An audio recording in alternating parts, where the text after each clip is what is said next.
حسین حسین حسین یا حسین حسین حسین لا حول ولا قوة الا باللہ العلی العظیم اعوذ باللہ من الشیطان اللعین الرجیم بسم اللہ الرحمن الرحیم الحمد للہ رب العالمین والعاقبۃ للمتقین والنار للعاصین والملحدین والصلاة والسلام علی اشرف الانبیاء والمرسلین خاتم النبیین بالقاسم محمد وعلی آلہ الطیبین الطاہرین المعصومین المنتجبین لا سیما علی بقیۃ اللہ العظم حجت ابن الحسن المہدی روحی وارواح العالمین لہ الفدا واللعنۃ الدائمۃ الباقیہ علی اعدائہم اجمعین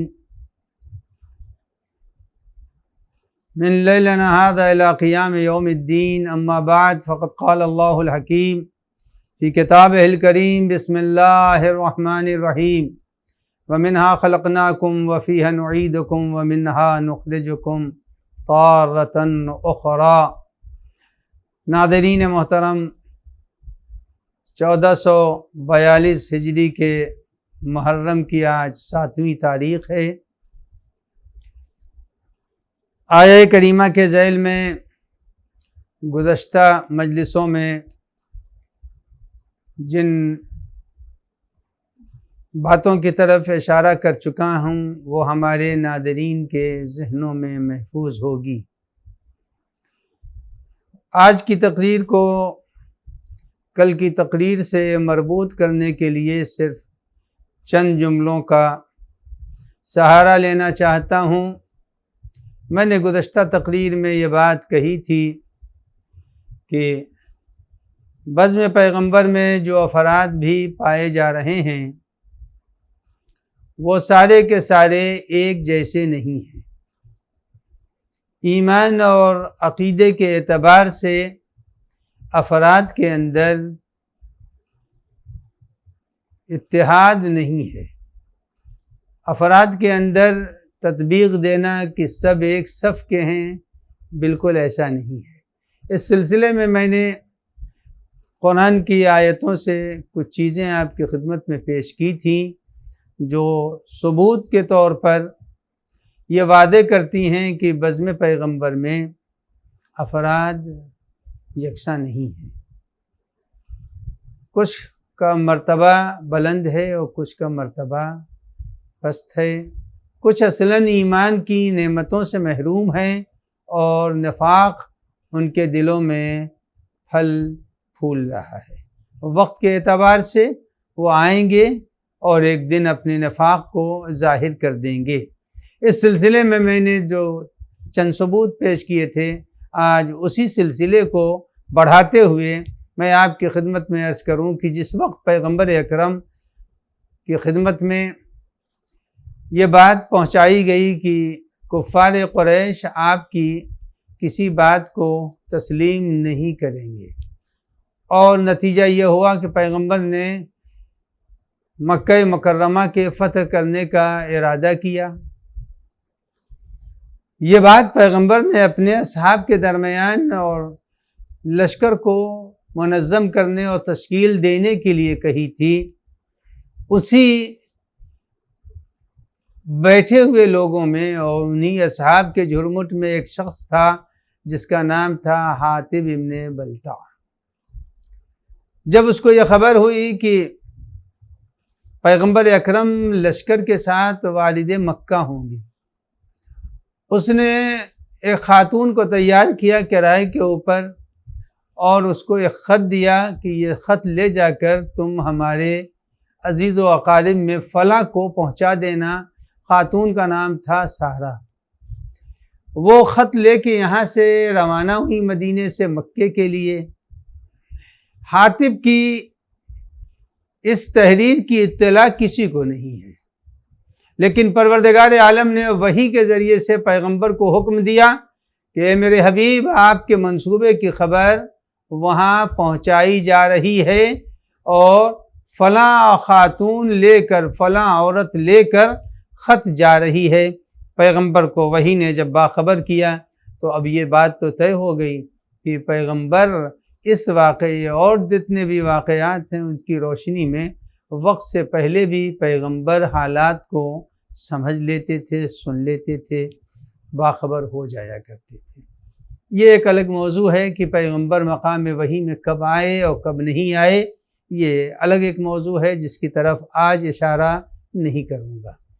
پیغمبر اکرم نے امیر المومنین طلحہ، زبیر، عمار و مقداد اور عمر کو معین کیا کہ جاؤ اور جا کر کے اس عورت سے اس خط کو لے کے آؤ جس کی خبر وحی نے دی ہے۔ امیر المومنین اور ان کے ساتھ یہ چند افراد، عمار و مقداد و فلاں فلاں، یہ سب لوگ روانہ ہوئے۔ راستے میں وہ عورت ایک مقام پر مل گئی۔ جب وہ عورت وہاں ملتی ہے تو امیر المومنین نے کہا تمہارے پاس خط ہے، خط کو دے دو۔ تو اس نے صاف انکار کیا کہ میرے پاس کوئی خط نہیں ہے، اور جب اس کے خط کے نہ ہونے کی قسمیں کھا لیں اور انکار کر دیا تو جو وہاں کے اوپر ساتھ میں ساتھی گئے تھے ان لوگوں نے کہا کہ یا امیر المومنین کوئی خط تو اس کے پاس ہے نہیں، اس لیے کہ بظاہر کوئی ایسی علامت نہیں ہے کہ اس کے پاس کوئی خط ہو، خط ہوگا تو ظاہر ہے آج کل کی طرح سے کوئی چپ تو ہے نہیں، موٹا سا کوئی پیج ہوگا اس کے اوپر خط ہوگا تو خط کہیں کے اوپر تو ہوگا دے نظر آتا، کہیں خط نظر بھی نہیں آیا۔ تو اب لوگوں نے مشورہ دیا کہ یا امیر المومنین چلیے، دیکھیے یہ سب آئے ہوئے ہیں، یا امیر المومنین چلیے۔ تو جس وقت یہ کہا یا امیر المومنین چلیے تو امیر المومنین نے کہا قطعا نہیں جا سکتا، اس لیے کہ وحی صادق اور نبی اکرم نے فرمایا ہے، جس کو اللہ نے بھی صادق کہا ہے، اور ان کے قیام مکہ میں سارے کے سارے عرب ان کو صادق کہتے چلے آئے ہیں۔ لہذا خط تو ہے اس کے پاس، اسے خط دینا پڑے گا۔ جب وہ مایوس ہو گئی کہ یہ جا نہیں رہے، امیر المومنین نے کہا میں قتل کر دوں گا اگر تو نے نبی اکرم کے بیان کے بعد بھی خط نہیں دیا۔ وہ ڈری کہ اب انکار کا کوئی فائدہ نہیں، اس نے اپنے جوڑے سے خط کو نکالا، اور جب جوڑے سے خط کو نکالا تو امیر المومنین کو وہ خط دیا۔ وہ خط حاطب ابن بلتع نے لکھا تھا، اور خط جیسے ہی امیر المومنین کے پاس آیا وہ لے کر کے پیغمبر کی خدمت میں پہنچے۔ جب نبی اکرم کی خدمت میں وہ خط پہنچا ہے، حضرت نے حاطب کو بلوایا، اس نے اپنی تحریر دیکھی، انکار کی کوئی جگہ نہیں تھی۔ دیکھیے یہ صحابی ہیں، صحابی ہے جو منشائے نبی کے خلاف ہے۔ پیغمبر کا منصوبہ ہے کہ وہ حملہ کریں گے عراق مکہ مکرمہ پر، لیکن اس نے وقت سے پہلے جاسوسی کی اور وہاں کے لوگوں کو باخبر۔ یہ بھی تو صحابی ہیں۔ اب آپ کہیے کہ سارے صحابی ایک ہیں؟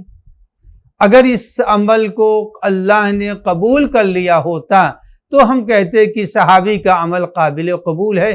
اللہ نے صراحتاً وحی کے ذریعے اس صحابی کے عمل کو کنڈم قرار دیا، اور کنڈم قرار دینے کے بعد وحی کیوں آئی؟ تاکہ پتہ چلے کہ صحابی جاسوس بھی ہیں۔ بزم رسول کے کچھ افراد جاسوس ہیں، بزم نبی کے کچھ افراد قابل مذمت ہیں، قابل تعریف نہیں ہیں۔ یہ تو چلیے کفار مکہ کے جاسوس تھے۔ اب میں اپنے اس ماحول میں بیان نہیں کر سکتا، لیکن اتنا ضرور ہے تاریخ تو لکھتی ہے کچھ یہودیوں کے بھی جاسوس تھے جو بزم پیغمبر میں تھے، کچھ عیسائیوں کے بھی جاسوس تھے جو بزم پیغمبر میں تھے۔ اب میں صرف اشارہ کر رہا ہوں کہ وہ کون کون سے افراد تھے جو بزم پیغمبر میں یہودیوں کی جاسوسی کر رہے تھے، نصرانیوں کی جاسوسی کر رہے تھے۔ اہل تاریخ اس کو تلاش کریں گے تو انہیں وہ افراد بھی مل جائیں گے۔ جیسے حاطب کو قرآن مجید نے بے نقاب کر دیا، اسی طرح سے بہت سے افراد کو ارباب تحقیق بے نقاب کر سکتے ہیں۔ پیغمبر نے جب حاطب کو بلایا اس نے تحریر دیکھی، انکار نہیں کیا، بلکہ اس نے کہا یا رسول اللہ میں آپ پر ایمان لایا ہوں اور ایمان رکھتا ہوں، اور آپ کی رسالت میں قطعاً کوئی شک و شبہ نہیں ہے، بس یہ ہے کہ وہاں میرے عزیز و اقارب تھے، مجھ کو یہ خوف ہوا کہیں وہ مارے نہ جائیں۔ اب یہیں کے اوپر دوسری ایک چیز سامنے آئی، پیغمبر اکرم نے فتح مکہ کے موقع کے اوپر ایک چونٹی جس کو کہیے اس کا بھی خون نہیں بہا، بلکہ پیغمبر اکرم نے سب کو معاف کر دیا، سب کو معاف کر دیا، کسی کو وہاں کے اوپر پیغمبر نے قتل نہیں کیا، کسی کو قید نہیں کیا، ایک عمومی اعلان کر دیا، جو کسی کے گھر میں ایک گھر کا نام لیا جو اس گھر میں چلا جائے گا وہ محفوظ سمجھا جائے گا، جو صحن خانہ کعبہ میں آ جائے گا وہ محفوظ سمجھا جائے گا، ایک اعلان عمومی نبی اکرم صلی اللہ علیہ وآلہ وسلم نے کر دیا۔ اب حاتب نے کہا نہ میں شک پہلے کر رہا تھا رسالت پر، نہ اب کر رہا ہوں، نہ آئندہ مجھ کو آپ کی رسالت پر شک ہے، لیکن بس یہی ایک جذبہ تھا جس کی وجہ سے میں نے یہ خط لکھا ہے۔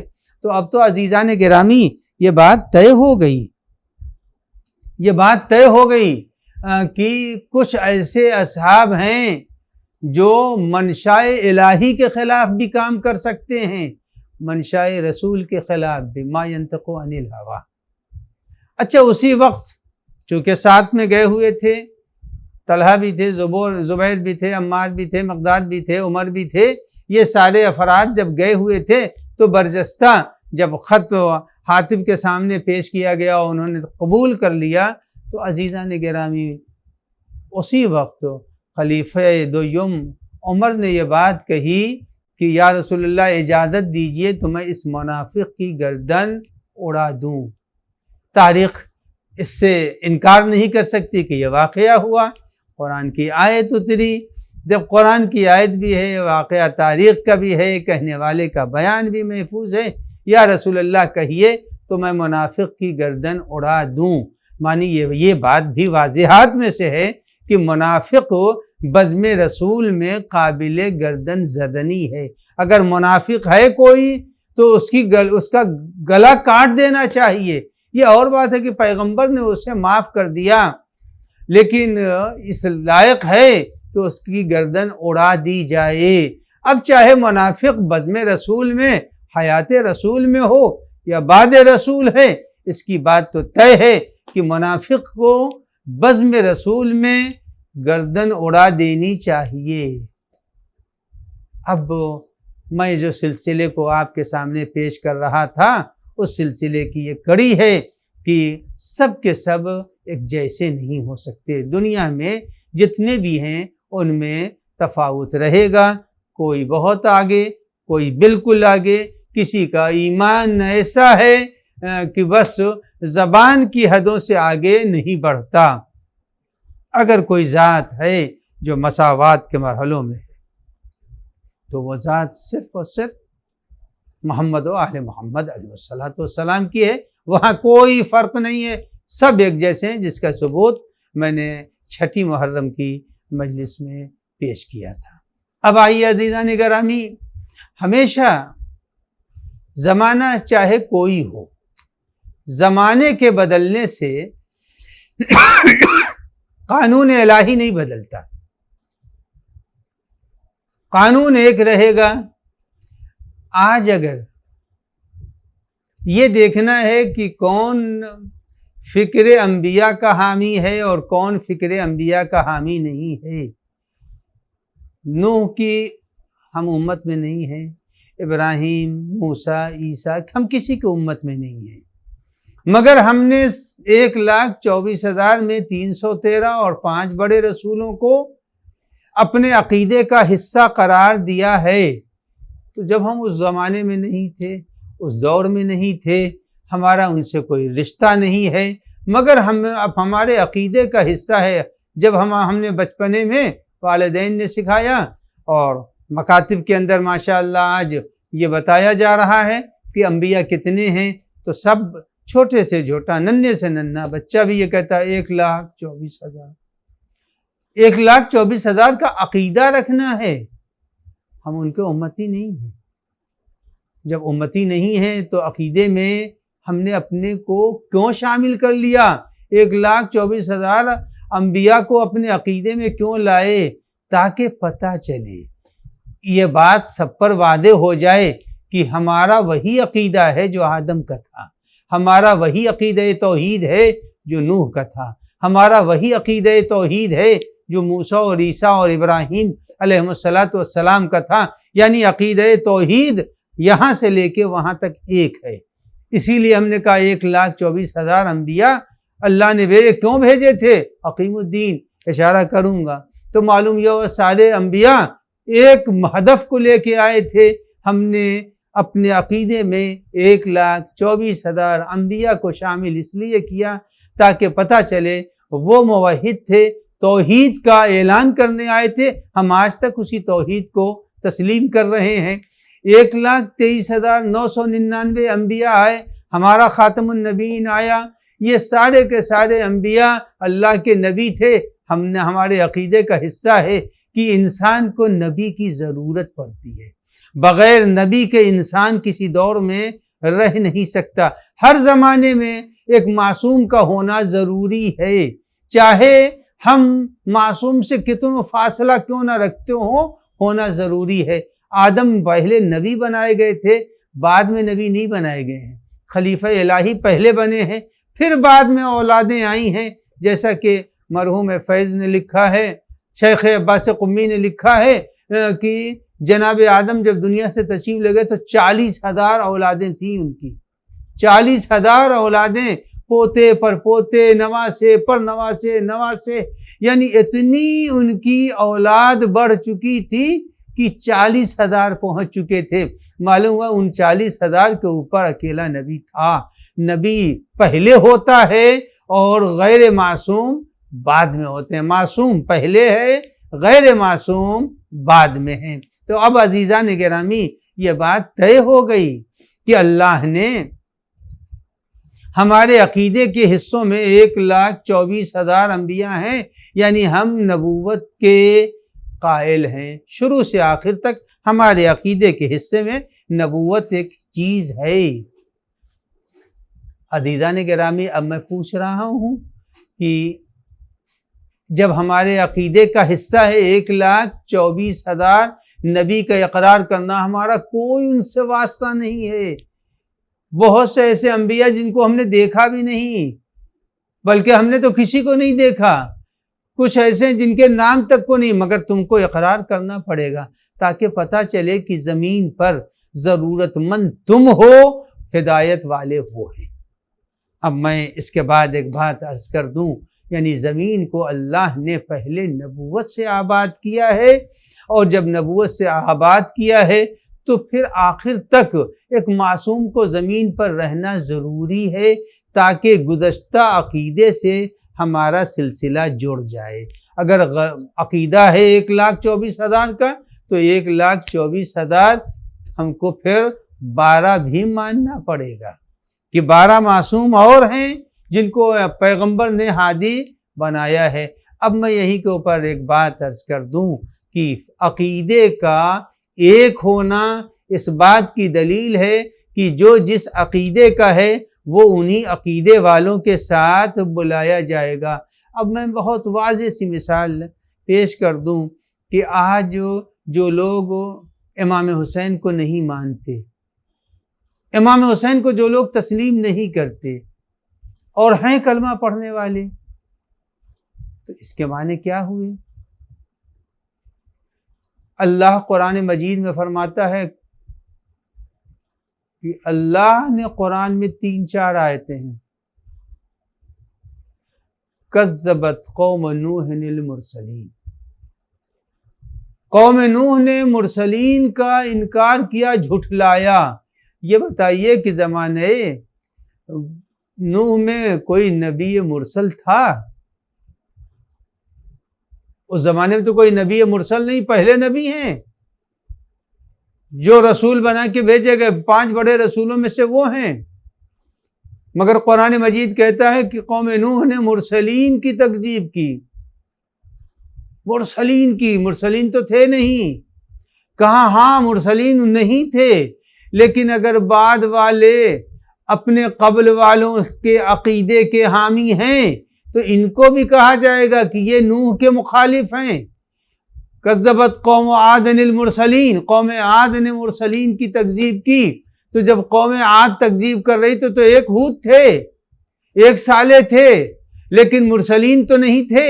لیکن معلوم ہوا جو جس عقیدے کے ماننے والوں کو تسلیم نہ کرے تو چاہے وہ ماننے والے گزر جائیں ان کو بھی جھٹلا رہا ہے، جو بعد میں ہیں ان کو بھی جھٹلا رہا ہے۔ تو کذبت قوم نوح المرسلین، قوم نوح نے مرسلین کو جھٹلایا، قوم عاد نے جناب صالح اور ہود کو جھٹلایا۔ تو ایسی صورت میں یہ بات واضح ہو رہی ہے کہ جو جس عقیدے کے لوگوں کی مخالفت کرتا ہے وہ مخالف فقط اسی زمانے کا نہیں مانا جاتا بلکہ گزشتہ زمانے کے مخالفین سے اس کا رشتہ جڑ جاتا ہے۔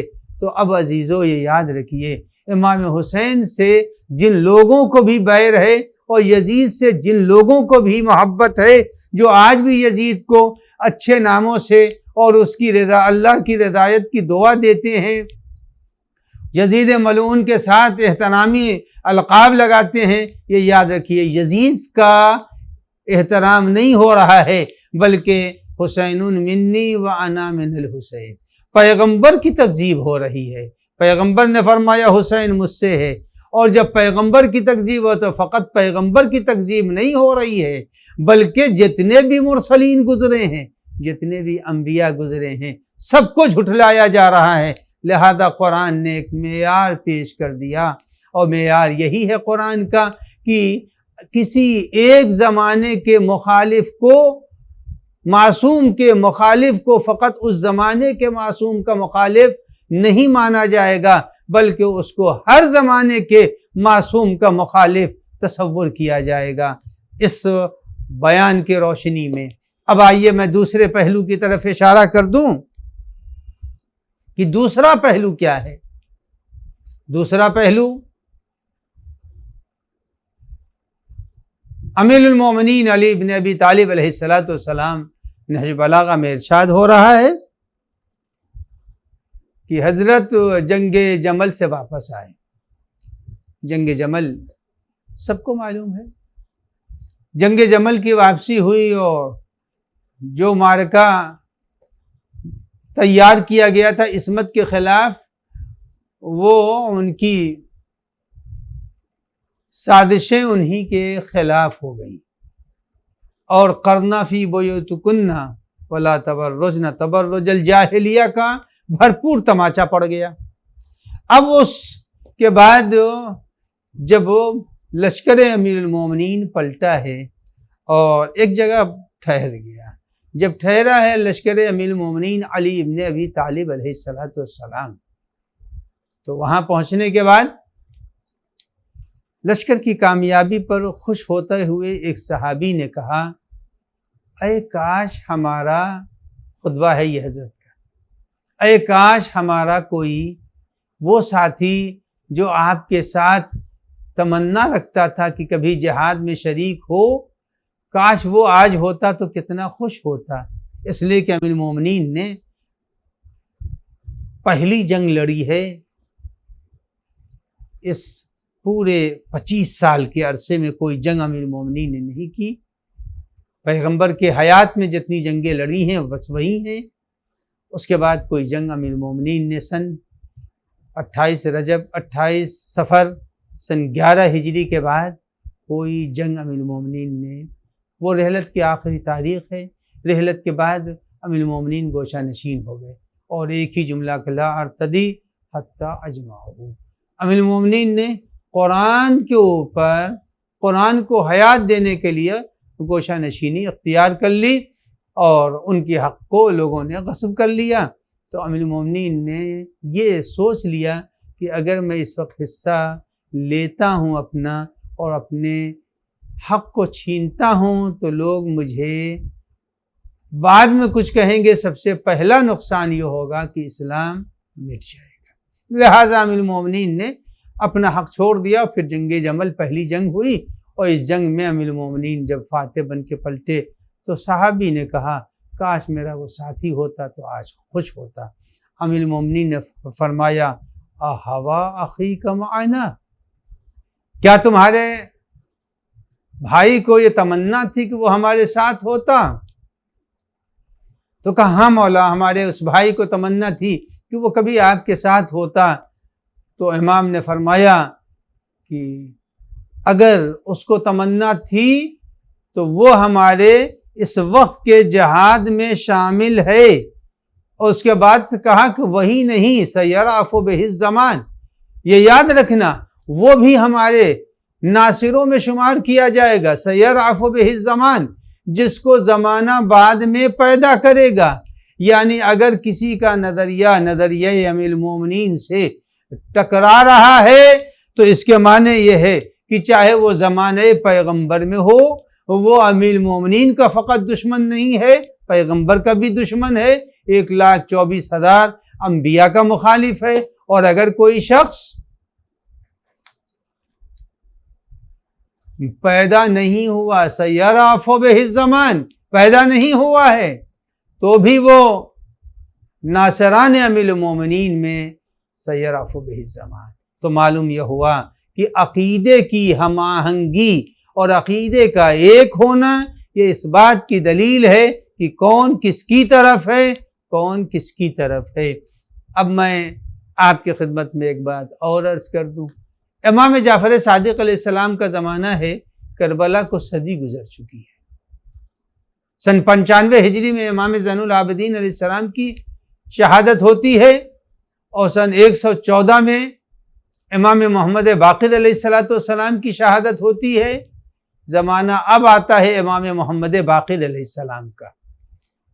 ایک صدی گزر گئی، اور ایک صدی گزرنے کے بعد امام جعفر صادق علیہ السلام کی خدمت میں کوفے کے چاہنے والے آئے ملاقات کے لیے۔ جب امام کی خدمت میں ملاقات کے لیے آئے تو امام نے ملاقات کی، اور ملاقات کرنے کے بعد یہ فرمایا، اپنے ساتھی سے، اپنے صحابی سے پوچھا، دریافت کیا کہ یہ بتاؤ کیا کوفے میں قاتلان حسین میں سے کوئی پایا جاتا ہے؟ اب آپ بتائیے، صدی گزر گئی، قاتلان حسین اگر کربلا میں کم سے کم بھی رہا ہوگا کوئی، اگر 20 برس کا بھی کوئی شقی کربلا میں تھا سن 60 ہجری میں، تو پھر مر ہی چکا رہا ہوگا۔ لہذا جب امام نے سوال کیا صحابی سے کہ یہ بتاؤ کوئی قاتلان حسین کا کوفے میں نظر آتا ہے، تو اس نے برجستہ کہا کہ مولا آپ کہاں کوئی ہے، قاتلان حسین میں اب کہاں ہے، جو تھے وہ سب کے سب واصل جہنم ہو گئے۔ امام نے کہا نہیں، ایسا نہیں ہے، تم نے قرآن کی آیت نہیں پڑھی۔ اگر کوئی کسی کا ہم عقیدہ ہے، ہم نظریہ ہے، اور کسی کے نظریے کا حامی ہے، تو وہ اسی کے ساتھ محشور کیا جائے گا۔ عزیزان گرامی، معلوم یہ ہوا کہ اگر انسان زمانے کے اعتبار سے مختلف دور میں پیدا ہو رہا ہے، لیکن اگر نظریے کے اعتبار سے ایک ہے، تو اس کے معنی یہ ہے کہ وہ سب کے سب ایک ہی نظریے کے حامی اور طرفدار مانے جائیں گے۔ اب میں آپ کی خدمت میں عرض کر دوں کہ اس سلسلے میں سب کو ایک صف میں نہیں لا کے کھڑا کیا جا سکتا۔ مشہور و معروف حدیث بیان کی جاتی ہے، اگرچہ وہ حدیث نہیں ہے، سبھی کہتے ہیں کہ اصحاب ٹھیک ہے، میں اصحاب کا مخالف نہیں ہوں۔ اصحاب کو ایسا ہونا چاہیے جو منشاء پیغمبر کے مطابق ہو۔ نبی کے نظریے کا حامی ہے تو صحابی ہے، اگر نبی کے نظریے کا حامی نہیں ہے تو وہ چاہے کتنوں قریب کیوں نہ ہو، وہ مزاج نبوت کے خلاف اگر ہے تو پھر مخالف ہے۔ حدیث بیان کی جاتی کہ اصحابی کا نجوم، میرے جتنے بھی صحابی ہیں سب ستارے ہیں۔ اصحابی کا نجوم، جتنے صحابی ہیں وہ سب ستارے ہیں۔ اول تو یہ حدیث نہیں ہے، اور اگر بالفرض قبول کر لیا جائے کہ حدیث ہے، چونکہ حدیث وہی ہوگی جس کے اوپر کوئی کرٹیسائز نہ کرے۔ کبھی ایسی حدیث پہ رسول اللہ نہیں بیان کر سکتے جو کسی زمانے میں اس حدیث کے اوپر کوئی اعتراض کرے یہ حدیث کیسی ہے، نہیں، پیغمبر کے زبان کے نکلے ہوئے ہر فقرے صحیح فقرے ہوا کرتے ہیں، اس میں کوئی کلام نہیں، کوئی شک نہیں، قیامت تک وہ اپنی حقیقت کے اوپر باقی رہیں گے۔ اگر یہ کہا گیا کہ اصحاب میرے سارے کے سارے ستارے ہیں، ٹھیک ہے، اگر آپ کہتے ہیں یہ حدیث ہے تو سارے ستارے ایک تو نہیں ہوتے، ستارے میں بھی کچھ ستارہ منحوس ہوتا ہے، کچھ ستارہ مبارک ہوتا ہے، یوں ہی سارے فقہا بیان کرتے ہیں۔ عقرب بچھو بھی تو ایک ستارہ ہی ہے، ستاروں کا ایک جھرمٹ ہے، تو معلوم ہوا سارے ستارے مبارک نہیں ہوتے، کچھ ستارے منحوس بھی ہوتے ہیں۔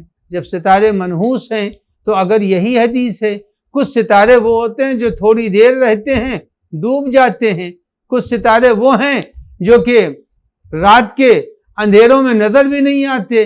لیکن عزیزان گرامی یہ یاد رکھیے گا، اگر اصحاب کو نبی نے ستارہ بنایا ہے، اگر بنایا ہے، میں تو نہیں مانتا کہ یہ حدیث ہے، چونکہ فقہا نہیں مانتے، علماء نہیں مانتے، رجال کے لوگ نہیں مانتے کہ یہ حدیث ہے۔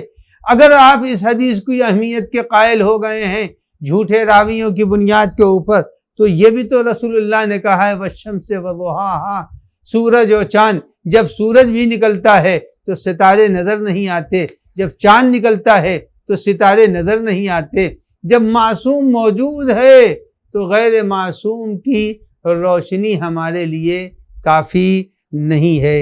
عزیزان گرامی، میں اس سلسلے میں آپ کی خدمت میں آخری بات عرض کر دوں، چونکہ جو میرا وقت ہے وہ بہت جلدی سے گزر رہا ہے اور ایام عزا کے یہ دن ہیں۔ آج 7ویں محرم ہے۔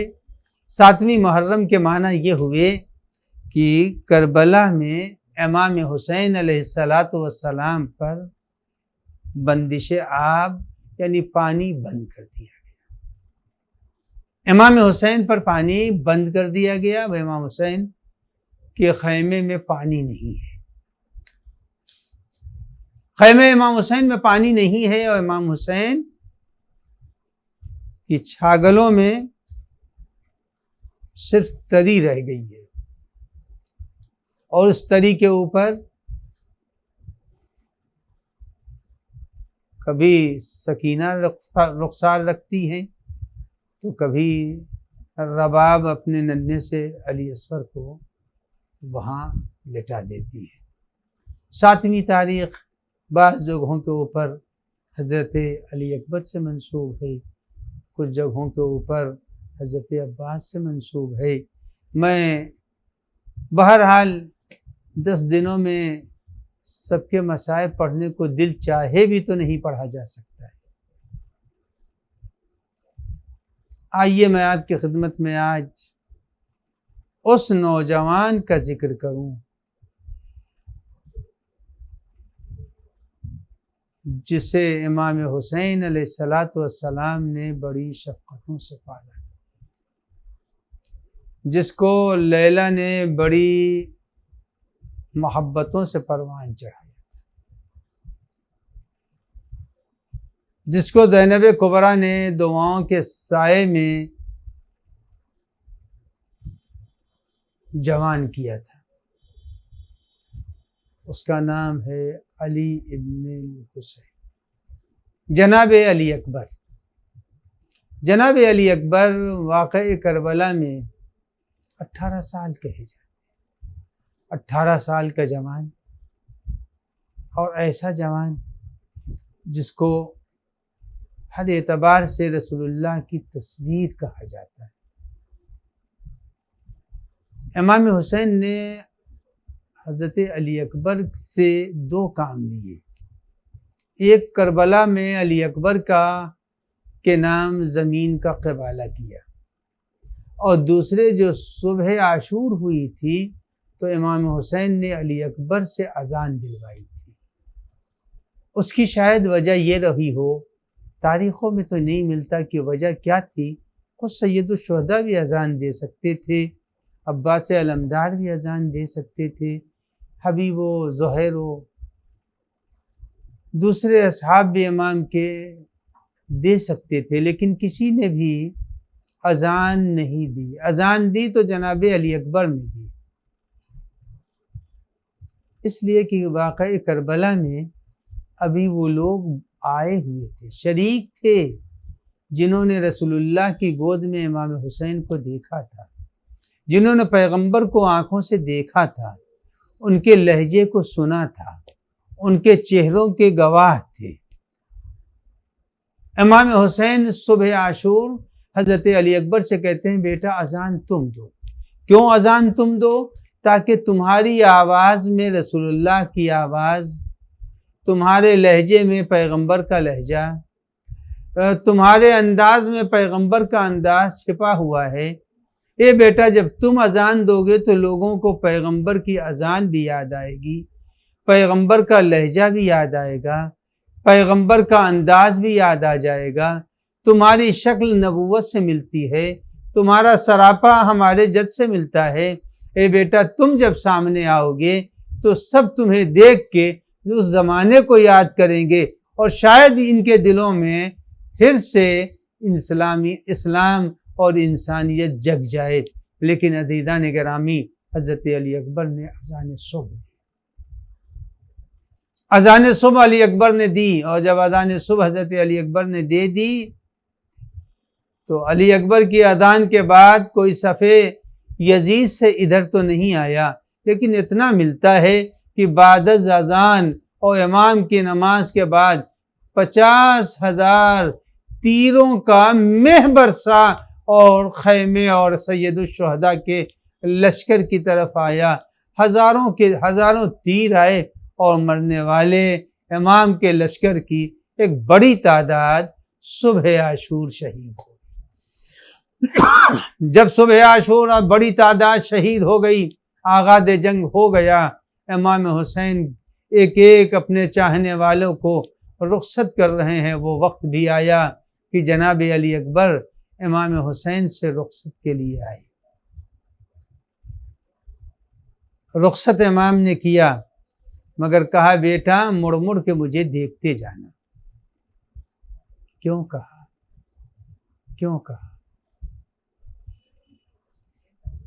جو صاحبان اولاد ہیں ان کو احساس ہوگا کہ امام نے یہ جملہ کیوں کہا، بیٹا مڑ مڑ کے مجھے دیکھتے جانا.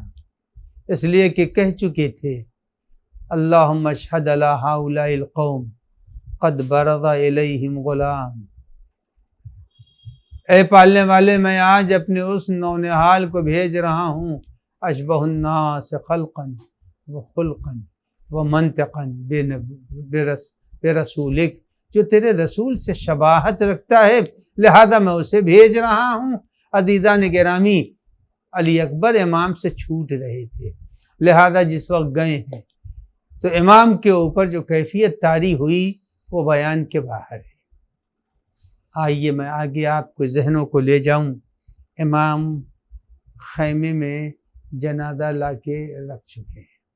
امام نے خیمے میں جنازے کو رکھ دیا اور علی اکبر کے جنازے پر ایک کوہرام مچ گیا. پھوپھی بھی رو رہی ہے، بہن بھی رو رہی ہے، چاہنے والے رو رہے ہیں، بیوہ حسن رو رہی ہے، فضہ جن کی گود میں علی اکبر کھیلتے تھے وہ فضہ بھی رو رہی ہے. جب ہر طرف گریے کی آواز بلند ہو گئی اور ذرا تھوڑی دیر کے لیے گریہ ٹھہر گیا تو سوگوار پھوپھی نے سر اٹھایا، اور پھوپھی نے جب سر اٹھایا ایک مرتبہ سوگوار مجمع کو دیکھا. ساری عورتیں دکھائی دیں لیکن وہ لیلا نظر نہیں آئی جس کی گود میں علی اکبر پروان چڑھے تھے.